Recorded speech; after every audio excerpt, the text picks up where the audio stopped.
Anak Presiden Jokowi, Gibran Rakabuming Raka resmi jadi bakal calon Presiden Prabowo Subianto. Terpilihnya Gibran menuai kontroversi dan Instagram Gibran pun langsung diserang oleh netizen yang kebanyakan kecewa karena menilai Gibran belum pantas untuk maju di Pilpres 2024. Dan untuk membahas lebih dalam, sudah bergabung bersama kami yaitu Kang Heri Budi, jubir TPN Ganjar Mahfud, dan juga akan bergabung sebentar lagi bersama kami Ray Rangkuti, pengamat politik. Selamat sore Kang Heri.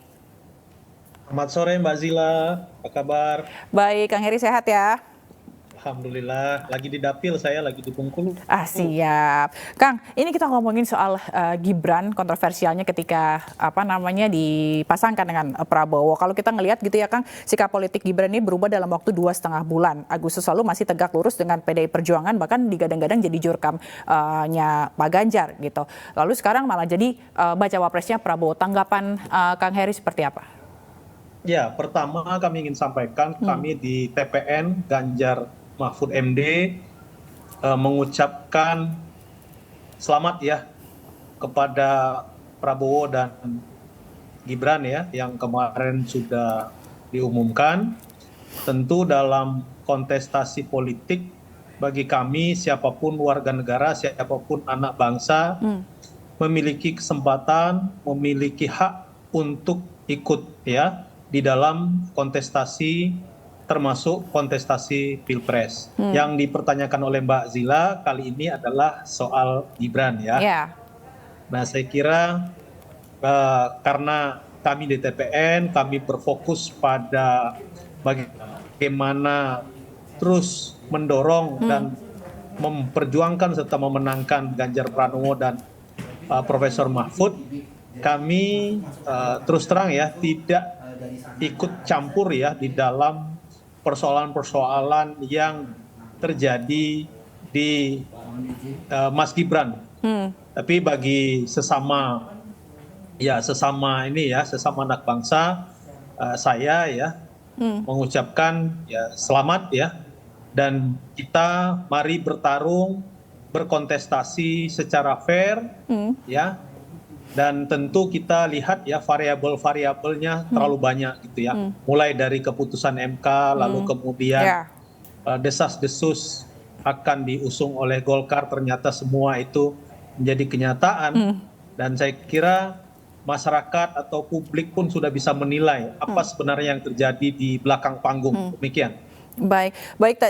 Sebelumnya kan Gibran juga dicalonkan untuk menjadi jurkam begitu ya, otomatis dengan bergabungnya Gibran ke Prabowo, jurkam pasti ada sosok pengganti gitu. Sudah adakah namanya, Kang?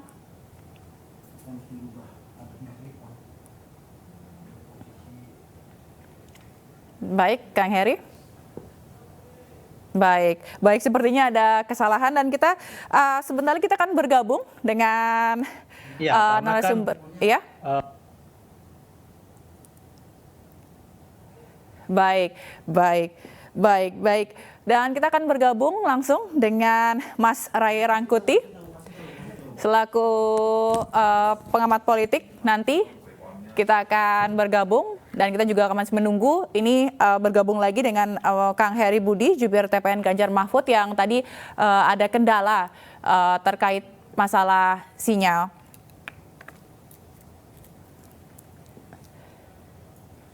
Baik. Nah, ini pemirsa, kita masih membahas ini tadi soal Gibran yang baru saja menjadi atau dipasangkan dengan baca pres Prabowo Subianto, di mana ketika Gibran dipasangkan dengan Prabowo ini muncul kontroversi dan ada pro kontra begitu. Dan kita akan lihat. Sudah bisa suara saya diterima? Baik. Sepertinya sudah kembali, Kang Heri. Ya, bagaimana Mbak? Sudah aman, Kang Heri Budi, kita bisa lanjutkan? Ya, silakan. Baik, Kang Heri, tadi pertanyaannya kalau boleh saya ulang, tadi ini soal pengganti juru kampanye yang tadinya calonnya ini Gibran begitu. Sudah adakah sosok penggantinya Gibran? Ya, saya kira karena sebelumnya ya, Mas Gibran ini kan adalah kader utama dari Partai Demokrasi Indonesia Perjuangan atau PDIP. Ya tentu sebagai kader beliau dilibatkan menjadi juru kampanye. Ya otomatis karena beliau sudah menerima pinangan Pak Prabowo, ya tentu otomatis beliau tidak lagi menjadi juru kampanyenya Ganjar Mahfud MD. Untuk soal siapa penggantinya, saya kira kepala-kepala daerah ya dari kader PDIP, dari P3, dari Perindo maupun dari Hanura, partai yang mengusung dan mendukung Pak Ganjar dan Pak Mahfud MD siap gitu ya. Jadi Jurkam itu sebenarnya adalah di Solo karena beliau adalah kepala daerah di sana begitu. Oh, jadi bukan nasional begitu ya, tapi sosok penggantinya udah ada gitu ya, tapi belum diumumkan gitu ya, Kang Heri.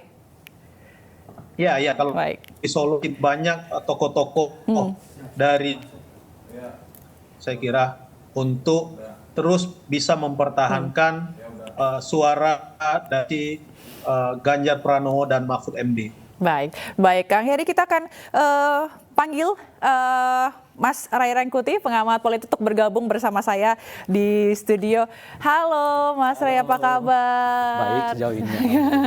Kita udah ada sambungan Zoom sama Kang Heri Budi juga, Jubir TPN Ganjar Mahfud melalui sambungan TPN, Zoom ya? TPN. Oh, iya. Oke, Kang Heru sudah ada Mas Rangkuti juga di sini. Baik, Mas Rangkuti, ini kalau tadi kita bahas, saya sebelumnya bahas sama Kang Heri juga gitu ya, soal pasca Gibran pasangkan dengan Prabowo, banyak yang komen di Instagramnya dan mostly negatif, gitu, kecewa gitu. Menurut Mas Ray gimana? Saya kira respon kecewa itu disebabkan caranya ya, caranya yang mungkin dianggap nggak mencerminkan satu sikap dari seorang anak muda. Kan orang itu membayangkan kalau anak muda itu ya bersusah payah, ya kesulitan apa dan seterusnya itu. Nah, tapi tiba-tiba sepertinya segala sesuatunya ada gitu loh bagi Gibran itu. Dan itu tentu berbeda dengan mayoritas rakyat Indonesia kan, yang umumnya jangankan duduk di level itu gitu, bahkan untuk level jadi ketua senat gitu ya, ketua itu jalannya panjang bisa berminggu ya, ininya macam-macam dan seterusnya gitu. Dan mungkin karena itulah kemudian ada suasana komentar yang cukup negatif ya terhadap beliau gitu, karena mungkin mereka merasa itu bukan representasi dari apa yang didefinisikan sebagai anak muda.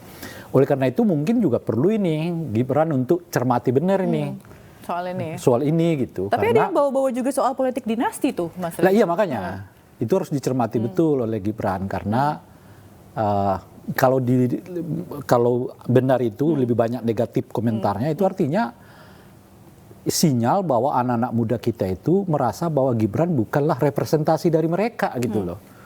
Nah, yang itu seharusnya malah mereka harusnya kan sebetulnya mau didorong bahwa dengan ditunjuknya Gibran ini sebagai calon wakil presiden itu mau menyasar di angka 62% pemilih muda kita kan gitu. Tapi kalau berdasar itu ya, saya nggak tahu kalau berdasar itu artinya kenyataannya anak-anak muda kita itu merasa bahwa tipe pemimpin muda itu bukanlah dengan kayak begitu gitu loh kira-kira tuh. Nah, di situ artinya apa? Artinya identifikasi antara Gibran dengan pemilih pemuda ini belum connect nih gitu loh. Intinya nggak nyambung gitu ya. Padahal yang diharapkan kan dia mau itu mewakili gitu. muda, tapi ternyata dengan langkahnya saat ini, keputusannya saat ini itu justru bertolak belakang dengan harapan. Kalau lagi-lagi berdasar itu artinya kan pemilih anak-anak mudanya justru merasa kita beda nih dengan dengan Gibran gitu ya, dan sebagainya. Mungkin itu yang perlu diperhatikan oleh Gibran ya ke depan. Gitu. Mungkin kita akan lihat lagi, ini ada komentar-komentar netizen, mungkin Kang Heri juga bisa melihat di sana gitu ya. Kita lihat ada komentar nih soal debat. Kita ada yang lucu-lucu ternyata Mas Ray, komen-komennya netizen ini. Ini kita lihat nih ada dari netizen yang bilang katanya dulunya ngefans kepemimpinan jenengan Mas Gibran, tapi semenjak jenengan terburu-buru untuk cawapres jadi menurun ketertarikannya. Katanya seharusnya jenengan itu jadi calon gubernur Jawa Tengah, baru nanti kalau sudah 2 periode jadi gubernur Jateng baru tak dukung. Nah, berarti ini adalah tadi yang saya senang dengan komentar ini. Kenapa? Kan orang selalu menganggap bahwa putusan MK ini akan memberi kesempatan kepada kaum muda untuk jadi calon wakil presiden dan presiden gitu. Di satu segi itu bagus ya, oke gitu. Tapi pada suatu situasi yang lain memunculkan satu ketidaktertiban dalam proses rekrutmen kepemimpinan nasional gitu. Ya, harusnya melalui tahap-tahapan gitu ya. Ini 2 periode lah di kabupaten dulu. Nanti masuk ke gubernur, setelah gubernur jadi presiden wakil presiden.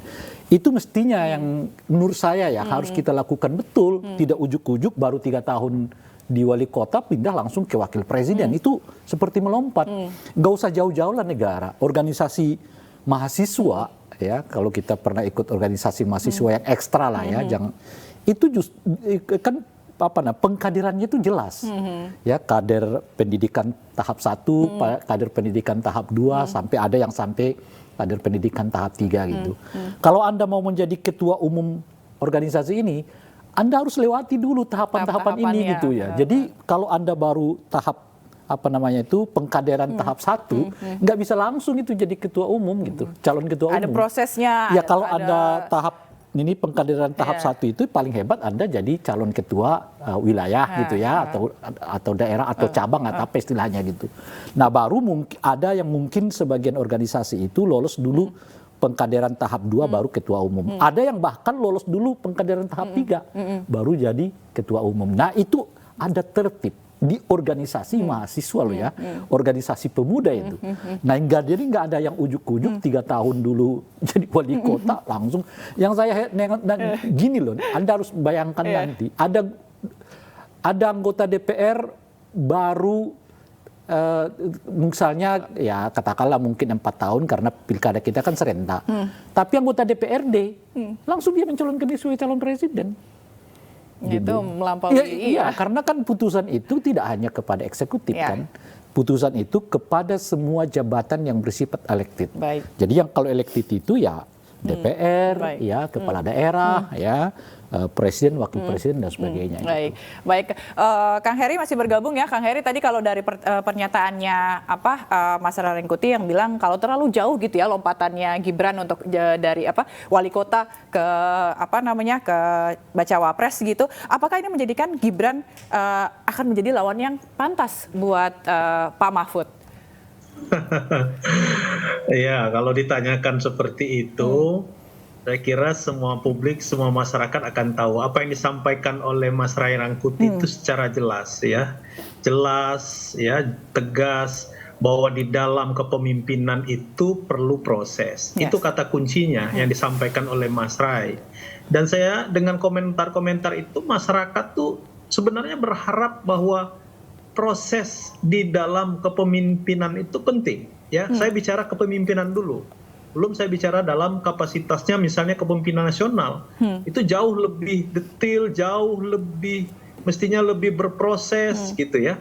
Nah tentu saya kira dengan adanya komentar-komentar tadi disampaikan oleh Mbak Zila bahwa media sosialnya diserang berbagai, itu sebenarnya unek-unek gitu. Pada curhat gitu ya. Kekesalan masyarakat gitu, bahkan anak-anak muda juga menumpahkan semua kekecewaannya ya terhadap apa yang sudah dilakukan oleh Mas Gibran misalnya. Makanya saya katakan di awal tadi sebenarnya dalam konteks ini bagi kami di TPN ya, bagi kami di tim pemenangan Ganjar dan Mahfud tidak ada masalah siapapun ya. Kami siap karena kami yakin bahwa Mas Ganjar Pranowo berproses, Prof. Mahfud berproses, masyarakat sangat paham siapa kedua tokoh yang akan kami usung, kedua tokoh yang akan kami dorong untuk menjadi Presiden dan Wakil Presiden Indonesia 2024 sampai 2029 yang akan datang. Baik, Kang Heri Budi jangan kemana-mana dulu, tetap bergabung bersama kami dan juga Mas Ri, kita akan break sebentar. Ini kita akan lihat kembali lagi usai jeda berikut ini, tetaplah bersama kami. Pemirsa, Anda kembali di iNewsroom, masih bersama saya Fazilah Khairunisa dan juga di studio ada Mas Ray Rangkuti, pengamat politik, dan juga masih bergabung bersama kami di sambungan Zoom, Kang Heri Budi, jubir TPN Ganjar Mahfud. Kang Heri, kita masih bahas ini soal pemasangan Gibran begitu jadi cawapresnya Prabowo. Kita mau kasih lihat lagi nih ke Kang Heri, ada netizen yang komen ini. Kita lihat nih yang mengomentari soal nih, katanya pengen lihat Mas debat sama Mahfud. Kalau debat bicara yang jelas ya Mas, jangan ngeles-ngeles, ditonton jutaan rakyat Indo loh, tuh katanya. Jadi katanya ada ketakutan kalau misalnya nanti Gibran debat sama Prof Mahfud ini bakal kalah. Gimana tuh Kang Heri? Iya, saya kira tidak perlu kami jelaskan lagi di TPN ya. Jadi masyarakat itu kan, maka saya katakan bahwa masyarakat kita, anak-anak muda kita ini sudah sangat aware ya. Mereka aware, mereka sangat cerdas, mereka kritis gitu. Melihat mana calon-calon yang memang memiliki kapasitas, kompetensi, kemampuan gitu dalam kepemimpinan nasional. Jadi debat itu adalah bagian bagaimana melakukan seleksi terhadap pemimpin. Nah, kalau di dalam debat saja nanti misal ya, masyarakat sudah bisa menebak siapa nih yang unggul. Kita katakanlah ya, ada 3 calon presiden, lalu 3 calon wakil presiden. Karena ini kita bahas soal wakil presiden, ada Caimin, ada Prof Mahfud, ada Mas Gibran. Ya tentu saya kira sebelum panggung itu terjadi, masyarakat udah bisa memprediksi siapa yang nanti akan menguasai persoalan. Kami katakan bahwa Prof Mahfud itu sudah sangat mumpuni, lengkap. Anggota DPR legislatif beliau pernah, jadi paham betul bagaimana membuat, merumuskan undang-undang. Beliau pernah menjadi ketua Mahkamah Konstitusi, ya, dari aspek yudikatif. Mahkamah Konstitusi yang hari ini banyak sekali dipertanyakan oleh masyarakat, beliau pernah pimpin gitu. Dan selama beliau menjadi ketua Mahkamah Konstitusi, Mas Ray Rangkuti juga paham gitu ya, bagaimana kapasitas beliau, bagaimana produk-produk yang dihasilkan semasa kepemimpinan beliau. Beliau pernah jadi menteri pada masa Gus Dur dan pada saat ini Menko Polhukam. Jadi persoalan-persoalan kebangsaan gitu, persoalan-persoalan kenegaraan, kepemerintahan, Prof Mahfud itu sangat mumpuni. Jadi saya ingin katakan kalau dibandingkan dengan ya orang yang belum berproses tadi, ya saya pinjam bahasanya Mas Ray Rangkuti, tentu ya tidak sebanding pada aspek itu. Saya tidak mau terjebak pada persoalan debatnya saja Mbak Zila, tapi bagaimana nanti gitu ya berproses ketika memimpin negara, menjalankan roda pemerintahan negara, bagaimana ini kan kepala negara, wakil presiden gitu ya. Nanti kan mitra kerjanya itu ada DPR gitu, 550 anggota DPR gitu ya. Lalu kemudian juga banyak gitu ya yang aspek-aspek yang mungkin menurut saya perlu jam terbang gitu ya.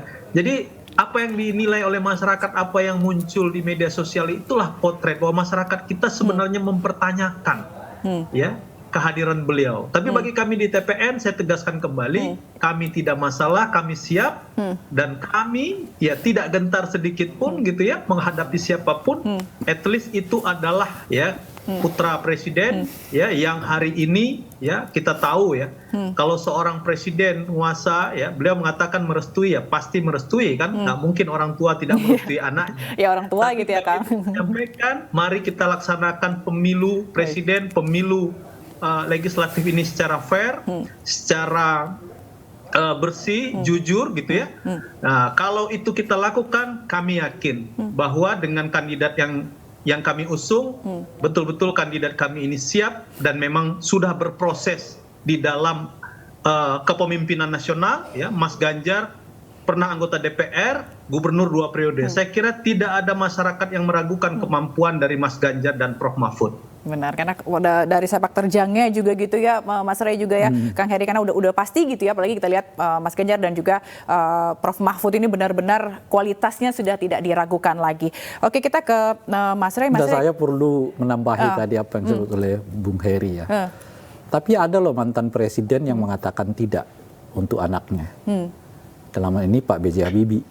Nah, tahun 2014 2004 ya, 2000 habis pemilu 2000 berapa? 14 ya? 2014, 2019. Bukan dong, sebelum 2014 itu tahun berapa? 2014 2009 ya. 2009. Tahun 2009 Pak SBY sebagai calon presiden, lalu meminta